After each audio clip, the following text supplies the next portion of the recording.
भक्ति वह ज्योति है जो अंधकार में भी मार्ग दिखाती है। हनुमान जी की कृपा से भक्त का जीवन साहस, बल और निर्भरता से भर जाता है। और जब मनुष्य अपने अहंकार को त्याग कर केवल प्रभु के चरणों में समर्पित हो जाता है तो उसके सारे दुख स्वतः ही दूर हो जाते हैं। मंगलवार का यह व्रत हमें यही सिखाता है कि सेवा, नम्रता और भक्ति ही सच्चा धन है। तो प्रिय श्रोताओं, आइए इसी शुभ विचार के साथ आज मंगलवार की कथा का शुभारंभ करते हैं। तो प्रेम से बोलिए हनुमान जी महाराज की जय। बहुत समय पहले की बात है। एक नगर में एक वृद्ध माता रहती थी। उनका एक ही पुत्र था। उस वृद्ध माता की हनुमान जी पर बहुत गहरी आस्था थी। वह हर मंगलवार का व्रत रखती थी और हनुमान जी की पूजा आराधना करती थी। एक बार हनुमान जी ने अपनी भक्ति यानी उस वृद्ध महिला की श्रद्धा का परीक्षा लेने का विचार किया। हनुमान जी साधु का वेश धारण करके वृद्ध माता के घर आए और पुकारने लगे कि कोई है हनुमान भक्त जो हमारी इच्छा पूर्ण कर सके। तब आवाज़ उस वृद्ध के कान में पड़ी। पुकार सुनकर वृद्ध जल्दी से बाहर आई और साधु को प्रणाम करके बोली, आज्ञा करे महाराज। हनुमान वेशधारी साधु बोले, मैं भूखा हूँ, भोजन करूँगा, तुम थोड़ी सी जमीन लिप दो। वृद्ध दुविधा में पड़ गई, अतः हाथ जोड़कर बोली, महाराज लिपने और मिट्टी खोदने के अतिरिक्त आप कोई दूसरी आज्ञा दें, मैं अवश्य पूर्ण करूँगी। साधु ने 3 बार प्रतिज्ञा कराने के बाद तुम अपने बेटों को बुला, मैं उसकी पीठ पर आग जलाकर भोजन बनाऊंगा। यह सुनकर वृद्ध माता घबरा गई, परंतु वह प्रतिज्ञाबद्ध थी। उसने अपने पुत्र को बुलाकर साधु को सौंप दिया। साधु वेशधारी हनुमान जी ने वृद्ध के हाथ से ही उसके पुत्र को पेट के बल लेटाया और उसकी पीठ पर आग लगा दी। आग जलाकर दुखी मन से वृद्ध अपने घर में चली गई। इधर भोजन बनाकर साधु ने वृद्ध को बुलाकर कहा कि उसका भोजन बन गया है, तुम अपने पुत्र को पुकारो ताकि वह भी आकर भोग लगा ले। इस पर वृद्ध माता बोली, उसका नाम लेकर मुझे और कष्ट ना दो। लेकिन जब साधु महाराज नहीं माने तो वृद्ध ने अपने पुत्र को आवाज़ लगाई। वह अपनी माँ के पास आ गया और अपने पुत्र को जीवित देखकर वृद्ध को बहुत आश्चर्य हुआ। वह साधु के चरणों में गिर पड़ी। तब हनुमान जी अपने वास्तविक रूप में प्रकट हुए और वृद्धा को भक्ति का आशीर्वाद दिया। तो प्रेम से बोलिए शंकर भगवान की जय, बजरंग बली की जय। अब आइए सुनते हैं मंगलवार व्रत की पौराणिक कथा। एक बार नैमिषारण्य तीर्थ में 80,000 ऋषि मुनि एकत्र होकर पुराणों के ज्ञाता श्री सूत जी से पूछने लगे, हे महामुनि, आपने हमें अनेक पुराणों की कथा सुनाई है। अब कृपया करके हमें ऐसा व्रत और कथा बताएं जिसे करने से संतान की प्राप्ति हो तथा मनुष्य को रोग, शोक, अग्नि, सर्व दुख आदि का भय दूर हो सके, क्योंकि कलयुग में सभी जीवों की आयु बहुत कम है। फिर इस पर उन्होंने रोग चिंता के कष्ट लगे रहेंगे तो फिर वही हरि श्री चरणों में अपना ध्यान कैसे लगा सकेगा। श्री सूत जी बोले, हे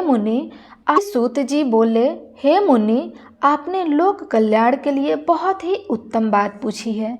एक बार युधिष्ठिर ने भगवान श्री कृष्ण से लोक कल्याण के लिए यही प्रश्न किया था। भगवान श्री कृष्ण और युधिष्ठिर का संवाद तुम्हारे सामने कहता हूँ, ध्यान पूर्वक सुनो। एक समय पांडवों की सभा में श्री कृष्ण जी बैठे हुए थे। तब युधिष्ठिर ने भगवान श्री कृष्ण से प्रश्न किया, हे प्रभु नंद गोविंद, आपने मेरे लिए अनेकों कथाएं सुनाई हैं। आज आप कृपा करके ऐसा व्रत का या कथा सुनाइए जिसके करने से मनुष्य को रोग चिंता का भय समाप्त हो और उसको पुत्र की प्राप्ति हो। हे प्रभु, बिना पुत्र जीवित व्यर्थ है। पुत्र के बिना मनुष्य नरकगामी होता है। पुत्र के बिना मनुष्य पितृ ऋण से छुटकारा नहीं पा सकता है और न ही उसका पुण्य नाम नरक में उद्धार हो सकता है। अतः पुत्रदायक व्रत बताएं।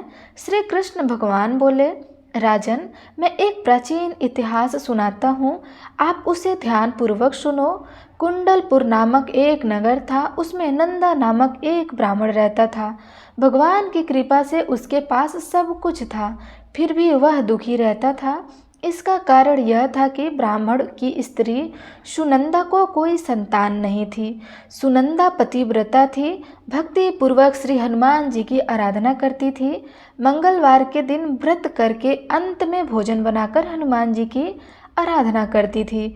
मंगलवार के दिन व्रत करके अंत में भोजन बनाकर हनुमान जी को भोग लगाने के बाद स्वयं भोजन करती थी। एक बार मंगलवार के दिन ब्राह्मणी गृह कार्य की अधिकता के कारण हनुमान जी को भोग नहीं लगा सकी, तो इस पर उसे बहुत ही दुख हुआ। उसने कुछ भी नहीं खाया और अपने मन में प्रण किया कि अब तो अगले मंगलवार को ही हनुमान जी को भोग लगाकर अन्न और जल ग्रहण करूं। ब्राह्मणी सुनंदा प्रतिदिन भोजन बनाती, श्रद्धा पूर्वक पति को खिलाती, परंतु स्वयं भोजन नहीं करती थी और मन ही मन श्री हनुमान जी की आराधना करती थी। इसी प्रकार 6 दिन गुजर गए और ब्राह्मणी सुनंदा अपने निश्चय के अनुसार भूखी प्यासी निराहार रही। अगले मंगलवार को ब्राह्मणी सुनंदा प्रातः काल की बेहोश होकर गिर पड़ी। ब्राह्मणी सुनंदा की इस असीम भक्ति के प्रभाव से श्री हनुमान जी बहुत प्रसन्न हुए और प्रकट होकर बोले, सुनंदा, मैं तेरी भक्ति से बहुत प्रसन्न हूँ, तुम उठ और वह मांग। सुनंदा अपने आराध्य देव श्री हनुमान जी को देखकर आनंदा की अधिकता से विवल होकर श्री हनुमान जी के चरणों में गिर पड़ी। वह बोली, हे प्रभु, मेरी कोई संतान नहीं है, कृपया करके मुझे एक और कन्या प्रदान करें, आपकी अति कृपा होगी। श्री महावीर जी बोले, तेरी इच्छा पूर्ण होगी, तेरे को एक कन्या पैदा होंगी, उसके अष्टांग प्रतिदिन सोना दिया करेंगे। इस प्रकार कहकर श्री महावीर जी अंतर्ध्यान हो गए। ब्राह्मणी सुनंदा बहुत हर्षित हुई और समाचार अपने पति से कहा। ब्राह्मण देव कन्या का वरदान सुनकर कुछ दुखी हुए, परंतु सोना मिलने की बात सुनी तो बहुत प्रसन्न हुए। उन्होंने विचार किया कि ऐसी कन्या के साथ मेरी निर्धनता भी समाप्त हो जाएंगी। श्री हनुमान जी की कृपा से वह ब्राह्मणी गर्भवती हुई और 10वें महीने में उसे बहुत ही सुंदर पुत्र प्राप्त हुई। यह बच्ची अपने पिता के घर में ठीक उसी तरह से बढ़ने लगी जिस प्रकार शुक्ल पक्ष का चंद्रमा बढ़ता है। 10वें दिन ब्राह्मण ने उस बालिका का नामकरण संस्कार कराया। उसके कुल पुरोहित ने उस बालिका का नाम रत्नावली रखा, क्योंकि यह कन्या सोना प्रदान किया करती थी। इस कन्या ने पूर्व जन्म में बड़े ही विद्वान से मंगलदेव का व्रत किया था। रत्नावली का अष्टांग बहुत सा सोना देता था। उस सोने से नंदा ब्राह्मणी बहुत ही धनवान हो गया। अब ब्राह्मणी सुनंदा भी बहुत अभिमान करने लगी। समय बीतता रहा। अब रत्नावली 10 वर्ष की हो चुकी थी। एक दिन जब नंदा ब्राह्मण प्रश्नचित था, तब सुनंदा ने अपने पति से कहा, मेरी पुत्री रत्नावली विवाह के योग्य हो गई है, इसलिए आप कोई सुंदर और योग्य वर देखकर विवाह कर दीजिए। यह सुनकर ब्राह्मण बोले, अभी तो रत्नावली बहुत छोटी है। तब ब्राह्मणी बोली, शास्त्रों की आज्ञा है कि कन्या 8वें वर्ष में गौरी, 9 वर्ष में रोहिणी तथा 10 वर्ष में कन्या, इसके पश्चात राजस्वला हो जाती है। गौरी के दान से पाताल लोक की प्राप्ति होती है, रोहिणी के दान से बैकुंठ लोक की प्राप्ति होती है, कन्या के दान से इंद्रलोक में सुखों की प्राप्ति होती है। अगर हे पतिदेव राजस्वला का दान किया जाता है तो घोर नरक की प्राप्ति होती है। इस पर ब्राह्मण बोले, अभी तो रत्नावली मात्र 10 वर्ष की है और मैंने तो 16 साल की कन्याओं के विवाह कराए हैं, अभी जल्द ही क्या है। तब ब्राह्मणी सुनंदा बोली, आपको जो लोभ अधिक हो गया है, लगता है अगर 11वें वर्ष में विवाह नहीं होता है तो उसमें मासिक धर्म के रत्न का पिता और बड़े भाई को पान कराना पड़ता है। शास्त्रों में कहा गया है कि माता पिता और बड़ा भाई राजवत्सला कन्या को देखते हैं तो वह अवश्य ही नरकगामी होते हैं। तब ब्राह्मण बोला, अच्छी बात है, कल मैं अवश्य ही योग्य वर की तलाश में दूत को भेजूंगा। दूसरे दिन ब्राह्मण ने अपने दूत को बुलाया और आज्ञा दी कि जैसी सुंदरी मेरी कन्या है वैसे ही सुंदर वर उसके लिए तलाश करो। दूत अपने स्वामी की आज्ञा पाकर निकल पड़ा। पंप नगरी में उसने एक सुंदर लड़के को देखा। यह बालक एक ब्राह्मण परिवार का बहुत गुणवान पुत्र था। इसका नाम सोमेश्वर था। दूत ने इस सुंदर और गुणवान ब्राह्मण पुत्र के बारे में अपने स्वामी को पूर्ण विवरण दिया। ब्राह्मण नंदा को भी सोमेश्वर अच्छा लगा और फिर एक शुभ मुहूर्त में विधि पूर्वक कन्यादान करके ब्राह्मण संतुष्ट हो गए। परंतु ब्राह्मण के मन में तो लोभ समाया हुआ था। उसने कन्यादान तो कर दिया था पर वह बहुत ही घिन्न था। उसने विचार किया कि रत्नावली तो अब चली जाएगी और मुझे इससे जो सोना मिलता था वह अब नहीं मिल पाएगा। मेरे पास जो धन था कुछ तो उसके विवाह में खर्च हो गया और जो शेष बचा था वह भी कुछ दिनों बाद समाप्त हो जाएगा। मैंने तो इसका विवाह करके बहुत बड़ी भूल कर दी है। अब कोई ऐसा उपाय हो कि रत्नावली मेरे घर में ही बनी रहे, अपने ससुराल ना जाए। लोभ रूपी राक्षस ब्राह्मण के मस्तिष्क पर छाता जा रहा था। रात भर अपनी शैया पर बेचैनी से करवटें बदलते बदलते उसने एक बहुत ही क्रूर निर्णय लिया। उसने विचार किया कि जब रत्नावली को उसका पति सोमेश्वर अपने घर के लिए ले जाने के लिए आएगा तो वह मार्ग में छिपकर सोमेश्वर का वध कर देंगे और अपनी लड़की को अपने घर ले आएंगे, जिससे नियमित रूप से उसे सोना भी मिलता रहेगा और समाज का कोई मनुष्य उसे दोष भी नहीं दे सकेगा। जब अगले दिन सुबह हुई तो नंदा और सुनंदा ने अपनी जमाई तथा लड़की को बहुत सारा धन देकर विदा किया। सोमेश्वर अपनी पत्नी रत्नावली को लेकर ससुराल से अपने घर की तरफ चल दिया। ब्राह्मण नंदा महालोभ के वशीभूत होकर अपनी मति खो चुका था। पाप पुण्य का उसे विचार नहीं था। अपने भयानक और क्रूर निर्णय को कार्य रूप देने के लिए उसने अपने दूत को मार्ग में अपनी जमाई का वध करने के लिए भेज दिया था, ताकि रत्नावली से प्राप्त होने वाला सोना उसे हमेशा मिलता रहे और वह कभी निर्धन ना हो। ब्राह्मण के दूत ने अपने स्वामी की आज्ञा का पालन करते हुए उसके जमाई सोमेश्वर का मार्ग में ही वध कर दिया। समाचार प्राप्त कर ब्राह्मण नंदा मार्ग में पहुंचा और रोती हुई अपनी पुत्री रत्नावली से बोला, हे पुत्री, मार्ग में लुटेरों ने पति का वध कर दिया है। हे भगवान की इच्छा के आगे किसी का वश नहीं चलता है। अब तो घर चल, वहाँ पर ही रहकर शेष जीवन व्यतीत करना। जो भाग्य में लिखा होता है वही होता है। अपने पति की अकाल मृत्यु से रत्नावली बहुत दुखी हुई। करुणा क्रंदन और रुदन करती हुई अपने पिता से बोली, हे पिताजी, इस संसार में जिस स्त्री का पति नहीं है उसका जीना व्यर्थ है। मैं अपने पति के साथ ही अपने शरीर को जला दूंगी और सती होकर अपने इस जन्म को, माता पिता के नाम को तथा सास ससुर के यश को सार्थक करूंगी। ब्राह्मण नंदा अपनी पुत्री रत्नावली के वचनों को सुनकर बहुत दुखी हुआ। विचार करने लगा कि मैंने व्यर्थ ही जमाई का वध करके पाप अपने सिर ले लिया है। रत्नावली तो इसके पीछे अपने प्राण तक देने को तैयार है। मेरा तो दोनों तरफ से मरण हो गया। धन तो अब मिलेगा नहीं। जमाई वध के पाप के फल स्वरूप यम यातना भुगतनी पड़ेगी। यह सोचकर वह बहुत ही दुखी हुआ। सोमेश्वर की चिंता बनाई गई। रत्नावली सती होने की इच्छा से अपने पति का सिर अपनी गोद में रखकर चिता में बैठ गई। जैसे ही सोमेश्वर की चिता को अग्नि लगाई गई वैसे ही प्रसन्न होकर मंगल देव वहां प्रकट हुए और बोले, हे रत्नावली, मैं तेरी भक्ति से बहुत प्रसन्न हूँ, तू वर मांग। तब रत्नावली ने अपने पति का जीवन दान मांगा। मंगल देव बोले, रत्नावली, तेरा पति अमर है, यह महान विद्वान भी होगा और इसके अलावा तेरी जो इच्छा है वह भी वर मांग।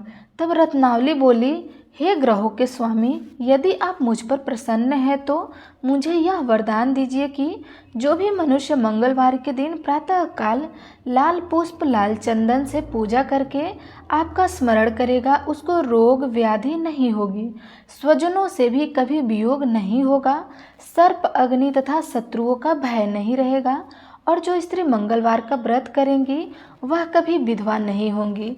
मंगल देव ने तथास्तु कहकर अंतर्ध्यान हो गए।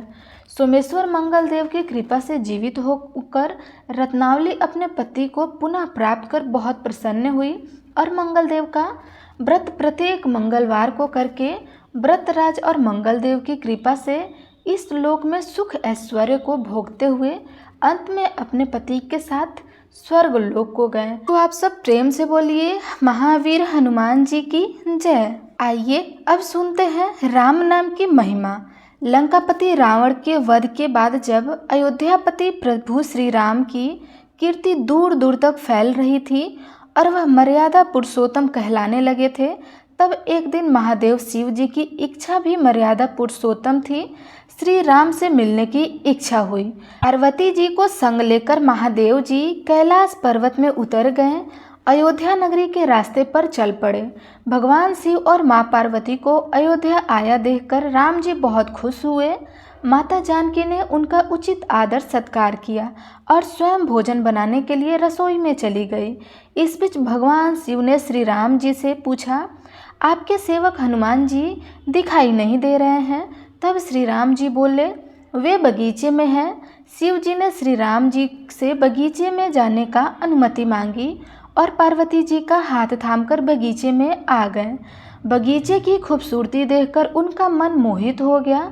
आम के एक घने वृक्ष के नीचे हनुमान जी दिन दुनिया से बेखबर गहरी नींद में सोए हुए थे और एक लय में खराटे से राम नाम की ध्वनि उठ रही थी। चकित होकर शिव जी और माता पार्वती जी एक दूसरे की ओर देखने लगे। माता पार्वती जी मुस्कुरा उठी और वृक्ष की डालियों की ओर इशारा किया। राम नाम सुनकर पेड़ की डालियां भी झूमने लगी थी और इसके बीच से भी राम नाम उच्चारित हो रहा था। शिव उस राम नाम की धुन में मस्त मगन होकर खुद भी राम राम कहकर नाचने लगे। माता पार्वती जी ने भी अपने पति का अनुसरण किया और अपने कोमल पैर थिरकाने लगी। शिव जी और माता पार्वती जी के नृत्य से ऐसी झनकार उठी कि स्वर्गलोक के देवतागण भी आकर्षित होकर बगीचे में आ गए और राम नाम की धुन में सभी मस्त हो गए। माता जानकी भोजन तैयार करके प्रतीक्षा कर रही थी, परंतु संध्या गिरने पर भी अतिथि नहीं पधारे। तब अपने देवर लक्ष्मण जी को बगीचे में भेजा। लक्ष्मण जी तो स्वयं को श्री राम का सेवक ही मानते थे, इसलिए बगीचे में आकर जब उन्होंने धरती पर स्वर्ग का नज़ारा देखा तो स्वयं भी राम नाम की धुन में झूम उठे। महल में माता जानकी जी परेशान हो रही थी कि अभी तक भोजन ग्रहण करने कोई क्यों नहीं आ रहा है। उन्होंने श्री राम जी से कहा, भोजन ठंडा हो रहा है, चलिए हम ही जाकर बगीचे में से सभी को बुलाकर लाते हैं। तब जब राम जी बगीचे में गए तो वहाँ राम नाम की धूम मची हुई थी। हनुमान जी गहरी नींद में सोए हुए थे और उनके खराटे से अभी तक राम नाम ही निकल रहा था। श्री राम भावुक हो उठे। राम जी ने हनुमान जी को नींद से जगाया और प्रेम से उनकी तरफ निहारने लगे। हनुमान जी प्रभु को आया देखकर शीघ्रता से उठकर खड़े हो गए। नृत्य की सभा भंग हो गई। शिव जी खुले कंठ से हनुमान जी की राम भक्ति की सहारा लगने लगे। हनुमान जी सकुचाए लेकिन मन ही मन खुश हो रहे थे। श्री राम ने भोजन करने का आग्रह भगवान शिव जी को किया।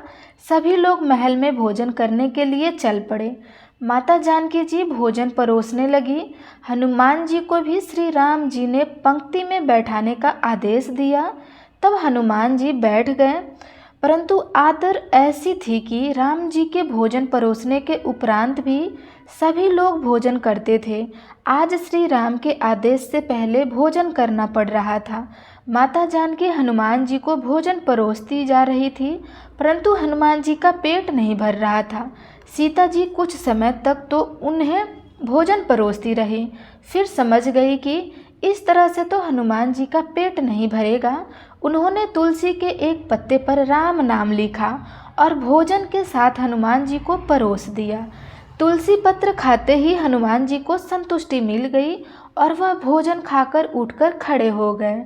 भगवान शिव शंकर ने प्रसन्न होकर हनुमान जी को आशीर्वाद दिया कि आपकी राम भक्ति युगों युगों तक याद की जाएगी और आप संकट मोचन के नाम से जाने जाएंगे।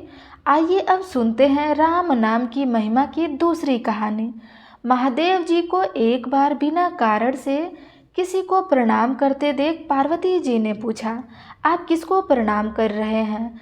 तब शिव जी ने अपनी धर्मपत्नी पार्वती जी से कहा कि हे देवी, जो व्यक्ति एक बार राम कहता है उसे मैं 3 बार प्रणाम करता हूँ। पार्वती जी ने एक बार शिव जी से पूछा, आप शमशान में क्यों जाते हैं और यह चिता की भस्म शरीर पर क्यों लगाते हैं? उसी समय शिव पार्वती जी को शमशान ले गए। वहाँ एक शव अंतिम संस्कार के लिए लाया गया था। लोग राम नाम सत्य है कहते हुए शव को ला रहे थे। शिव जी ने कहा कि देखो पार्वती, इस शमशान की ओर जब लोग आते हैं तो राम नाम का स्मरण करते हुए आते हैं और इस शव के निर्मित से कई लोग के मुख से मेरा अति प्रिय दिव्य राम नाम निकलता है। इसी को सुनने में शमशान में आता हूँ और इतने लोगों के मुख से राम नाम का जप करवाने में निमित्त बनने वाले इस शव को मैं सम्मान करता हूँ, प्रणाम करता हूँ और अग्नि में जलने के बाद उसकी भस्म को अपने शरीर पर लगा लेता हूँ। राम नाम बुलवाने वाले के प्रति मुझे इतना प्रेम है।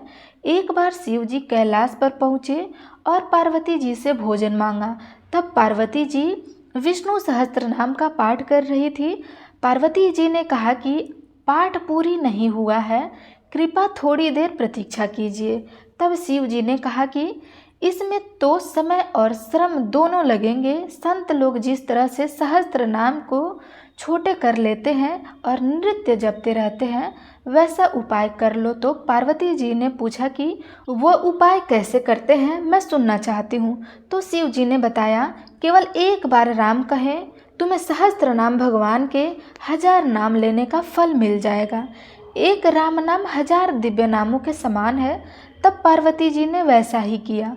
तब भगवान जी बोले, राम नाम आपदाओं को हरने वाला, सभी संपदाओं को देने वाला दाता है, सारे संसार को विश्राम या शांति प्रदान करने वाला है, इसलिए मैं इसे बारंबार प्रणाम करता हूँ। भवसागर के सभी समस्याओं और दुखों के बीजों का भूज के रख देने वाला, समूल नष्ट कर देने वाला, सुख संपत्ति को अर्जित करने वाला, यमदूतों को खदेड़ने वाला केवल राम नाम का जाप है। इसलिए प्रयास पूर्वक स्वयं भी राम नाम जपते रहना चाहिए और दूसरों को भी प्रेरित करके राम नाम जपना चाहिए। इससे अपना और दूसरों का तुरंत कल्याण हो जाता है। यही सबसे दुर्लभ और अचूक उपाय है। इसलिए हमारे देश में प्रणाम राम राम कह किया करते हैं। आइए अब सुनते हैं विल्व वृक्ष की महिमा। एक बार नारद जी ने भोलेनाथ जी की स्तुति करके पूछा कि प्रभु, आपको प्रसन्न करने के लिए सबसे उत्तम और सुलभ साधन क्या है? त्रिलोकनाथ, आप तो निर्विकार और निष्काम है, आप सहज की प्रसन्नता हो जाते हैं। फिर भी मेरे जानने की इच्छा है कि आपको क्या प्रिय है। तब शिव जी बोले, नारद जी, वैसे तो मुझे भक्त के भाव सबसे प्रिय हैं, फिर भी आपने पूछा है तो मैं बतलाता हूँ। मुझे जल के साथ साथ बिल्वपत्र बहुत प्रिय है। जो अखंड बिल्वपत्र मुझे श्रद्धा से अर्पित करते हैं, मैं उन्हें अपने लोक में स्थान देता हूँ। नारद जी भगवान शंकर और माता पार्वती की वंदना करते हुए अपने लोक को चले गए। उसके जाने के पश्चात पार्वती जी ने शिव जी से पूछा कि हे प्रभु, मेरी यह जानने की बहुत तीव्र इच्छा हो रही है कि आपको बेलपत्र इतने प्रिय क्यों हैं? कृपया करके मेरी जिज्ञासा को शांत कीजिए। तब शिव जी बोले, हे पार्वती, बेलपत्र है जो मेरी जटा के समान है। उसका त्रिपत्र यानी 3 पत्ते ऋग्वेद, यजुर्वेद और सामवेद के शाखाएं हैं, समस्त शास्त्र का स्वरूप है। बेल वृक्ष और आप पृथ्वी का कल्प वृक्ष समझो, जो ब्रह्मा, विष्णु और शिव स्वरूप है। हे पार्वती, स्वयं महालक्ष्मी जी ने शैल्य पर्वत पर बेल वृक्ष रूप में जन्म लिया था। इस कारण भी बेल वृक्ष का मेरे लिए अति प्रिय है। महालक्ष्मी जी ने बेल्व का रूप धारण करके यह सुनकर पार्वती जी कौतूहल में पड़ गई और पार्वती जी कौतूहल में उपजी जिज्ञासा को रोक न पाई। उन्होंने पूछा, देवी लक्ष्मी ने आखिर बिल्व वृक्ष का रूप क्यों धारण किया था? आप यह कथा विस्तार से कहें। तब भोलेनाथ ने देवी पार्वती जी से कथा सुनाना प्रारंभ किया। देवी, सतयुग में ज्योति रूप में मेरे अंश का रामेश्वर लिंग था। ब्रह्मा आदि देव ने उसका विधिवत पूजा अर्चना किया था। इसका परिणाम यह हुआ कि मेरे अनुग्रह से बाड़ी देवी सबकी प्रिय हो गई। वे भगवान विष्णु को सतत प्रिय हो गई। मेरे प्रभाव से भगवान केशव के मन में वास देवी के लिए जितनी प्रीति उत्पन्न हुई वह स्वयं लक्ष्मी जी को नहीं भाई। लक्ष्मी जी का श्री हरि के प्रति मन में कुछ दुर्भाव पैदा हो गया। वह चिंतित और रुष्ट होकर चुपचाप परम उत्तम श्री शैल पर्वत पर जा चली गई। वहां उन्होंने तप करने का निश्चय किया और उत्तम स्थान का चयन करने लगी। महालक्ष्मी ने उत्तम स्थान का निश्चय करके मेरे लिंग विग्रह की उग्र तपस्या प्रारंभ की। उनकी तपस्या कठोरतम होती जा रही थी। हे परमेश्वरी, कुछ समय के बाद महालक्ष्मी जी ने मेरे लिंग विग्रह से थोड़ा उधर्म में एक वृक्ष का रूप धारण कर लिया। अपने पत्तों और पुष्प द्वारा निरंतर मेरा पूजन करने लगी। इस तरह महालक्ष्मी जी ने लाखों वर्षों तक घोर आराधना की। अतः उन्होंने मेरा अनुग्रह प्राप्त हुआ। मैं वहां प्रकट हुआ और देवी के इस घोर तप की आकांक्षा पूछकर वर देने को तैयार हुआ। महालक्ष्मी जी ने मांगा कि श्री हरि के हृदय में मेरे भाव से वाग्देवी के लिए जो स्नेह हुआ है वह समाप्त हो जाए। तब शिव जी बोले, मैंने महालक्ष्मी जी को समझाया, श्री हरि के हृदय में आपके अतिरिक्त किसी और के लिए कोई प्रेम नहीं है। वे वाग्देवी के प्रति उनका प्रेम नहीं अपितु श्रद्धा है। यह सुनकर लक्ष्मी जी प्रसन्न हो गई और पुनः श्री विष्णु के हृदय में स्थित होकर निरंतर उनके साथ विहार करने लगी। हे पार्वती, महालक्ष्मी के हृदय का एक बड़ा विकार इस प्रकार दूर हो गया। इस कारण हरि प्रिय उस वृक्ष रूप में सर्वदा अतिशय भक्ति से भरकर यत्नपूर्वक मेरी पूजा करने लगी। हे पार्वती, इसी कारण विश्व का वृक्ष, उसके पत्ते, फल, फूल आदि मुझे बहुत प्रिय है। मैं निर्जन स्थान में बेल वृक्ष का आश्रय लेता हूँ। बेल वृक्ष को सदा सर्वतीर्थ में एक सर्वदेवमन मानना चाहिए। बेलपत्र, बेल वृक्ष, बेल फूल अथवा बिल्व काष्ठ के चंदन से जो मेरा पूजन करता है वह भक्त मेरा अति प्रिय हो जाता है। बेल वृक्ष को शिव के समान ही समझो। वह मेरा शरीर है जो बेल पर चंदन है, मेरा नाम अंकित करके मुझे अर्पण करता है। मैं उसे सभी पापों से मुक्त करके अपने लोक में स्थान देता हूँ। हे देवी, उस व्यक्ति को स्वयं महालक्ष्मी जी भी नमस्कार करती हैं जो मेरा पूजन करते हैं। जो बेल मूल में प्राण छोड़ता है उसको रुद्रदेह प्राप्त होता है और ऐसे मनुष्य पर सदैव ही माता लक्ष्मी की कृपा बनी रहती है और साथ ही साथ भगवान नारायण की भी कृपा उन पर सदैव बनी रहती है। तो आप सब प्रेम से बोलिए, शंकर भगवान की जय, पार्वती मैया की जय। कोई भी इसका श्रवण करता है या जो इसे कहता है उसके सभी मनोरथ पूर्ण हो जाते हैं, इसमें कोई संदेह नहीं है। तो आप सब प्रेम से बोलिए, मंगला गौरी माता की जय। आपको यह मंगलवार की कथा कैसी लगी? अगर अच्छी लगी हो तो लाइक, कमेंट और चैनल सब्सक्राइब अवश्य करिएगा। धन्यवाद।